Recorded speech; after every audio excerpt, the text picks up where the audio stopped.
Ang CSSD ay nangangahulugang Central Sterile Services Department o minsan tinatawag na Central Supply and Sterilization Department. Ito ay isang mahalagang bahagi ng mga ospital at klinika. Ang trabaho ng isang CSSD staff ay tumutok sa paglilinis, pagdidisinfect, at pag-sterilize ng mga gamit medikal upang matiyak na ligtas itong gamitin sa mga pasyente. Mga pangunahing tungkulin ng isang CSSD staff. Pagtanggap ng mga ginamit na gamit. Kinokolekta ang mga ginamit na surgical instruments at iba pang medical tools mula sa operating room, wards, at clinics.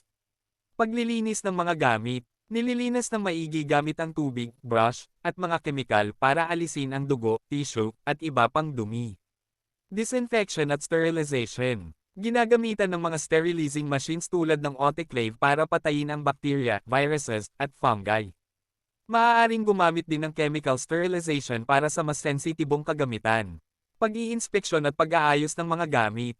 Tinitingnan kung may sirang parte at inayos o isinauli para sa maintenance kung kailangan. Packaging at labeling. Isinasalansin at nilalagay sa tamang pakete ang mga tools para hindi makontamina. Nilalagyan ng label kung kailan na-sterilize at kailan mag-e-expire. Pag-iimbak at distribusyon. Itinatago sa sterile storage area at inilalabas lamang kapag kakailanganin na sa operasyon o procedure. Mga kailangang katangian o skills ng isang CSSD staff. Maingat sa detalye. Marunong sumunod sa infection control protocols. Pisikal na matatag, may pagbubuhat ng gamit. Marunong gumamit ng sterilizing machines. Mabilis matuto at disiplinado. Sa madaling sabi, ang CSSD staff ang mga tagapaglinis at tagabantay ng kalinisan ng gamit medikal sa ospital.